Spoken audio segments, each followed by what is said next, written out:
তোমরা তো ভালো করেই জানো যে পৃথিবীর মানুষ যত আছে সমস্ত মানুষকে একদিন মৃত্যুর স্বাদ গ্রহণ করতেই হবে। তাহলে একটা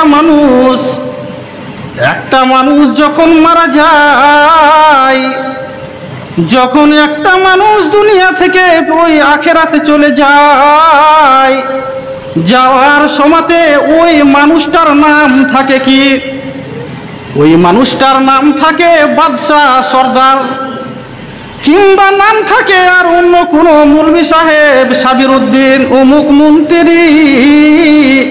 কিন্তু যখনই একটা মানুষ মরে যায় তখন মরার সাথে সাথেই সেকেন্ডের মধ্যেই তার নাম পরিবর্তন হয়ে যায়। তাহলে একটা মানুষ মরার পরে পরে তার নাম পরিবর্তন হয়ে যায়। কেমন করে? যখনই একটা মানুষ মরে গেল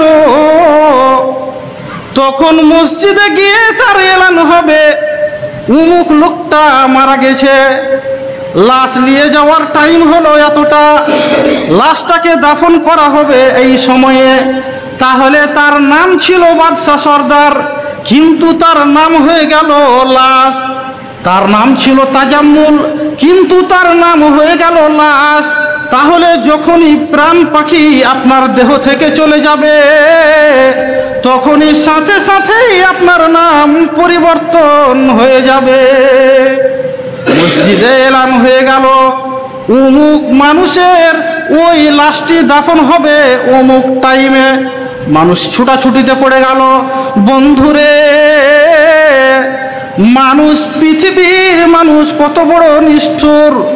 আপনাকে এত ভালোবাসত, আপনাকে এত প্যার করত, আপনার এত ভালোবাসার মানুষ ছিল, তারপরেও আপনাকে দাফন করার জন্য ছুটাছুটি লেগে যাবে।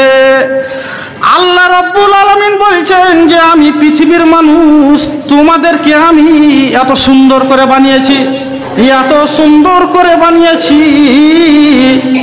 যে একটা মানুষ যখন মরে যায়, আমাদেরকে এমন একটা ধর্ম আমার আল্লাহ দিয়েছেন যে আমাদের ধর্মে যখন মানুষ মরে যায় তখন মানুষটাকে যখন গোসল দেওয়া হয়, যখন মানুষটাকে গোসল দেওয়া হয়, আমরা কি করি? ছোট ছোট করে কাপড়গুলিকে ছিঁড়ে তার নাকের ফোঁটার মধ্যে আমরা ভরে দিই। ছোট ছোট করে আমরা কাপড়গুলা ছিঁড়ে ছিঁড়ে আমরা কানের মধ্যে ভরে দিই। কেন রে? কেন আমরা এই নাকের মধ্যে কাপড় ভরে দিই? যে যাতে করে আল্লাহ রাব্বুল আলামিন এত সুন্দর করে, এত মায়া করে আমাদেরকে বানিয়েছেন, যে আল্লাহ রাব্বুল আলামিন বিধান দিয়ে দিয়েছেন, মানুষের মধ্যে এমন বিবেক দিয়ে দিয়েছেন যে মানুষ যখন গোসল দেওয়া হয় তখন তার নাকের মধ্যে কাপড় ভরে দেওয়া হয়। কেননা গোসল দেওয়ার সময়তে যাতে করে তার ভিতরে পানি না চলে যায়। আমার আল্লাহ বলছে, তোরাকে আমি কত ভালোবাসি, তোদেরকে আমি কত মায়া করে বানিয়েছি। ওরে পৃথিবীর মানুষ, তোদেরকে আমি কত ভালোবাসি, তোদেরকে আমি কত মায়া করে বানিয়েছি। খলাকতু বিয়াদাইয়া, আমি তোদেরকে নিজের হাতে বানিয়েছি এবং তোদেরকে মায়া করে বানিয়েছি। যদি মায়া না হতো, যদি মায়া না হতো তাহলে অন্য ধর্মে যাবেন, একটা মানুষ মরে যাওয়ার পরে তাকে পুড়িয়ে, তাকে লাঠি দিয়ে মেরে মেরে ধোঁয়া ধোঁয়া করে দেওয়া হয়। কতকটা মানুষকে নদীতে ভাসিয়ে দেওয়া হয়, কতকটা মানুষকে কুকুরের মতো, গরুর মতো তাকে মাটির নিচে পুঁতে দেওয়া হয়। কিন্তু আমার আল্লাহ এত মায়া করে বানিয়েছে। আমার আল্লাহ বলছে, রে পৃথিবীর মানুষ, তোদেরকে আমি এতটাই ভালোবাসি যে একটা মানুষকে গোসল দেওয়ার সময়তেও তাকে কত আদর যত্ন করে গোসল দেওয়া হয়, তাকে কত সুন্দর করে গোসল দেওয়া হয়, তাকে পেটের মধ্যে এমন করে চাপ দেওয়া হয় যে যাতে করে তার মধ্যে যদি কোনো দুর্গন্ধ, যদি কোনো নোংরা জিনিস থাকে তাহলে তার পায়খানা রাস্তায় বের হয়ে যাবে। ওরে নতুন চাঁদপুরের মানুষ, আল্লাহ বলছে যে তোদেরকে আমি কত মায়া করে বানিয়েছি এবং তোদেরকে আমি কত ভালোবাসি। যে একটা মানুষ মরার পরে যখন তাকে গোসল দেওয়া হয়, একটা জীবিত মানুষ যদি তার স্ত্রীকে বলে আমি পায়খানা করছি, তুমি আমাকে ছুঁচিয়ে দাও, তাহলে দিবে না। তাহলে তাকে ছুঁচিয়ে দিবে না, উল্টা পাল্টি কথা বলে দিতে পারে। কিন্তু একটা মানুষ মরার পরে তার স্ত্রী তার পায়খানার রাস্তায় হাত দিয়ে তাকে কত সুন্দর করে পরিষ্কার করে দেয়। কত মায়া রে, আমার আল্লাহ কত মায়া করে বানিয়েছে যে তার পায়খানা পরিষ্কার করতেও কোনো দ্বিধাবোধ লাগে না। বিমা আওহাইনা ইলাইকা হাযাল কুরআন ওয়া ইন কুনতা মিন ক্বাবলিহি লামিনাল গাফিলিন إذ قال يوسف لأبيه يا أبت إني رأيت 11 كوكبا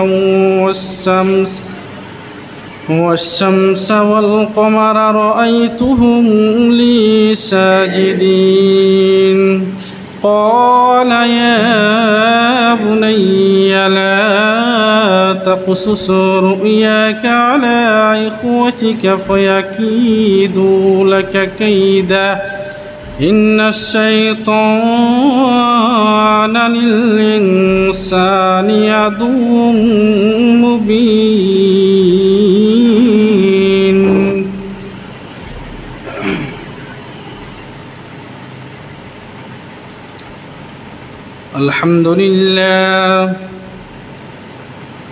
الحمد لله كفى والصلاة والسلام على من لا نبي بعده أما بعد فأعوذ بالله من الشيطان الرجيم بسم الله الرحمن الرحيم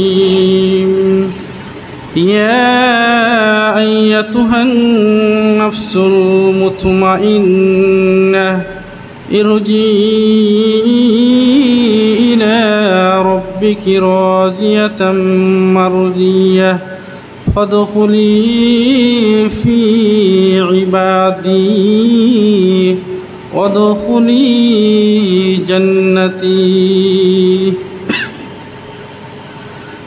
এই দুনিয়া ছেড়ে চলে যাব একদিন, মায়ারি বাঁধন ভেঙে যাবে একদিন।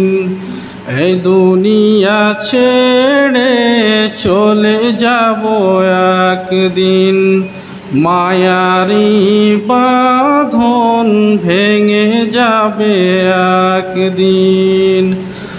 আসব না আমি আর এ ভুবনে কোনো দিন, এ দুনিয়া ছেড়ে চলে যাব একদিন, মায়ারি বাঁধন ভেঙে যাবে একদিন। সমবেত মুসলিম ভ্রাতৃবৃন্দ, যাবতীয় প্রশংসা, গুণগান, গুণকীর্তন শুধুমাত্র সেই মহান আল্লাহ সুবহানাহু তাআলার জন্য, যিনি আমাদেরকে আজকের এই পবিত্র জুমার দিনে একত্রিত হওয়ার তৌফিক দান করেছেন। শুধু তাই নয়, সেই মহান মনিবের যদি আমরা একটা একটা করে যদি আমরা প্রশংসা গুনতে লাগি, তাহলে আমরা তিনার সামান্য একটা সরিষা পরিমাণ নিয়ামতের আমরা প্রশংসা করে কোনোদিন শেষ করতে পারিনি এবং কিয়ামত পর্যন্ত পারবো না। তাই সংক্ষিপ্তভাবে সেই মহান আল্লাহ রাব্বুল আলামিনের সংক্ষিপ্ত ভাষায় ছোট্ট বাক্যের দ্বারাই আমরা সকলে বলে থাকি আলহামদুলিল্লাহ। তারপরে পরে আমাদের শেষ নবীর ওপর অসংখ্য দরুদ ও সালাম বর্ষিত হোক। আল্লাহুম্মা আমিন, আল্লাহুম্মা সাল্লি আলাইহি, আল্লাহুম্মা বারিক আলাইহি। সম্মানিত মসজিদের উপস্থিতি, মসজিদের মুসল্লিগণ, পবিত্র কালাম পাক থেকে ছোট ছোট দুই একটি আয়াত পরিবেশন করেছি। ইনশাআল্লাহ সময়কে সাপেক্ষে রেখে আজকের আলোচনা ইতি করব নিয়ত করেছি। তবে ওমা তৌফিক ইল্লা বিল্লাহ, যদি আমাকে আমার মাবুদ তৌফিক দেন। তবে ছোট্ট করে বলে দেওয়াই ভালো যে আজকে যে বিষয়টা আমি বলবো মনে করেছি সেটা হলো একটা মানুষের জীবন থেকে তার শেষ ইহকাল থেকে পরকাল জায়গা যাওয়ার আগে যে তার আগে একটা স্টপেজ রয়েছে, সেই জায়গা পর্যন্ত আমি কিছু কথা বলবো একটা মানুষের জীবনে। তাহলে আপনার আমার এখানে যতগুলি মানুষ বসে আছেন এবং যতগুলি মানুষ মাইক্রোফোনের মাধ্যমে শ্রবণ করছেন, আপনার আমার সকলেরই জীবনের আজান হয়ে গেছে। এই ব্যাপারে আমরা জানি না। অনেকেই আমরা এই ব্যাপারে জানি না বা আমরা এটা দিই না যে একটা বাচ্চা যখন জন্মগ্রহণ করে তখন তার কানে কানে আজান দেওয়া হয়। এটা আমরা বেশিরভাগ মানুষই জানি না। আর বর্তমান সমাজে তো এটা আমাদের এখন বেশিরভাগই দেয় না। যারা হয়তো শিক্ষিত লোক আছে তারা হয়তো দেয়। তাহলে আপনাকে আমি যেটা বোঝাতে চাইছি যে আপনার জীবনের আজান হয়ে গেছে। এবার আপনাকে একটা উদাহরণ দিই যে মসজিদে জোহর, আসর, মাগরিব, এশা, মনে করেন যে মসজিদে মৌলভী সাহেব আজান দিয়ে দিয়েছে। আজান দেওয়ার পরে নামাজ চালু হতে মধ্যখানে সময়টা থাকে কতক্ষণ? সেই সময়ের মধ্যে চাঁদপুর থেকে আসতে পারবেন? চাঁচকি থেকে আসতে পারবেন? যদি বলেন যে মাঠ যাব, মাঠ থেকে পায়খানা করে উজু করে আপনি নামাজটা ধরতে পারবেন না। যে এত সংকীর্ণ একটা টাইম থাকে আজান এবং নামাজের শুরু করার মধ্যখানে, সেই টাইমটা 10 থেকে 15 মিনিট, মানে খুব সংকীর্ণ একটা টাইম থাকে। তাহলে আপনাকে আমি যেই কথাটা বোঝাতে চাইছি যে আপনার জীবনের আমার জীবনের একটা আজান হয়ে গেছে। তাহলে আজান হয়ে গেছে, শুধু টাইম আছে কিসের? নামাজ চালু হওয়ার অপেক্ষা। তাহলে আপনার জীবনের আজান এবং নামাজ মধ্যখানে সময়টুকুন কতক্ষণ? এই জিনিসটুকুন আপনাকে আমি বুঝাবো যে মধ্যখানে জমাত চালু হওয়ার টাইম কতক্ষণ। যেমন একটা নামাজ পড়ার জন্য আমরা আসি জোহর কিংবা আসর, যেমন সংকীর্ণ 10 থেকে 15 মিনিট, সেই রকম আমাদের জীবনের আজান হয়ে গেছে নামাজ চালু হতে আর মাত্র 10 থেকে 15 মিনিট। আশা করছি আমি বোঝাতে পেরেছি। তাহলে একটা মানুষ তার আজান হয়ে গেছে, এবার তার নামাজ চালু হবে, মধ্যখানে আর একটা জিনিস আছে, মৃত্যু। আল্লাহ রাব্বুল আলামিন বলছেন কুল্লু নাফসিন যায়িকাতুল মাউত। ওরে পৃথিবীর মানুষ, তোমরা তো ভালো করেই জানো যে পৃথিবীর মানুষ যত আছে সমস্ত মানুষকে একদিন মৃত্যুর স্বাদ গ্রহণ করতেই হবে। তাহলে একটা মানুষ যখন মারা যায়, যখন একটা মানুষ দুনিয়া থেকে ওই আখেরাতে চলে যায়, যাওয়ার সময়তে ওই মানুষটার নাম থাকে কি? ওই মানুষটার নাম থাকে বাদশাহ, সর্দার, কিংবা নাম থাকে আর অন্য কোনো মৌলভী সাহেব, সাবির উদ্দিন, অমুক মন্ত্রী। কিন্তু যখনই একটা মানুষ মরে যায় তখন মরার সাথে সাথেই সেকেন্ডের মধ্যেই তার নাম পরিবর্তন হয়ে যায়। তাহলে একটা মানুষ মরার পরে পরে তার নাম পরিবর্তন হয়ে যায়। কেমন করে? যখনই একটা মানুষ মরে গেল তখন মসজিদে গিয়ে তার এলান হবে উমুক লোকটা মারা গেছে, লাশ নিয়ে যাওয়ার টাইম হলো এতটা, লাশটাকে দাফন করা হবে এই সময়ে। তাহলে তার নাম ছিল বাদশাহ, সর্দার, কিন্তু তার নাম হয়ে গেল লাশ। তার নাম ছিল তাজাম্মুল, কিন্তু তার নাম হয়ে গেল লাশ। তাহলে যখনই প্রাণ পাখি আপনার দেহ থেকে চলে যাবে তখনই সাথে সাথেই আপনার নাম পরিবর্তন হয়ে যাবে। মসজিদে এলান হয়ে গেল অমুক মানুষের ওই লাশটি দাফন হবে অমুক টাইমে। মানুষ ছুটাছুটিতে পড়ে গেল। বন্ধুরে, মানুষ, পৃথিবীর মানুষ কত বড় নিষ্ঠুর! আপনাকে এত ভালোবাসত, আপনাকে এত প্যার করত, আপনার এত ভালোবাসার মানুষ ছিল, তারপরেও আপনাকে দাফন করার জন্য ছুটাছুটি লেগে যাবে।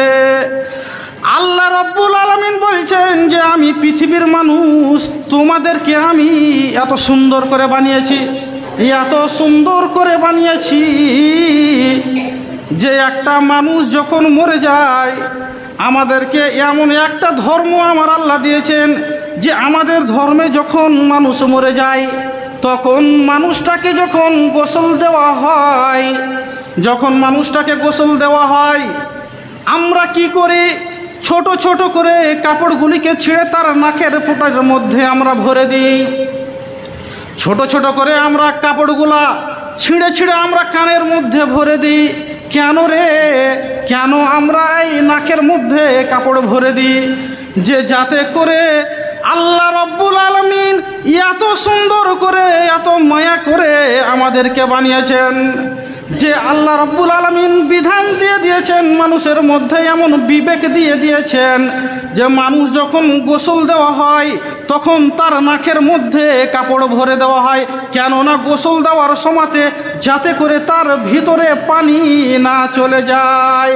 আমার আল্লাহ বলছে, তোরাকে আমি কত ভালোবাসি, তোদেরকে আমি কত মায়া করে বানিয়েছি। ওরে পৃথিবীর মানুষ, তোদেরকে আমি কত ভালোবাসি, তোদেরকে আমি কত মায়া করে বানিয়েছি। খলাকতু বিয়াদাইয়া, আমি তোদেরকে নিজের হাতে বানিয়েছি এবং তোদেরকে মায়া করে বানিয়েছি। যদি মায়া না হতো, যদি মায়া না হতো তাহলে অন্য ধর্মে যাবেন, একটা মানুষ মরে যাওয়ার পরে তাকে পুড়িয়ে, তাকে লাঠি দিয়ে মেরে মেরে ধোঁয়া ধোঁয়া করে দেওয়া হয়।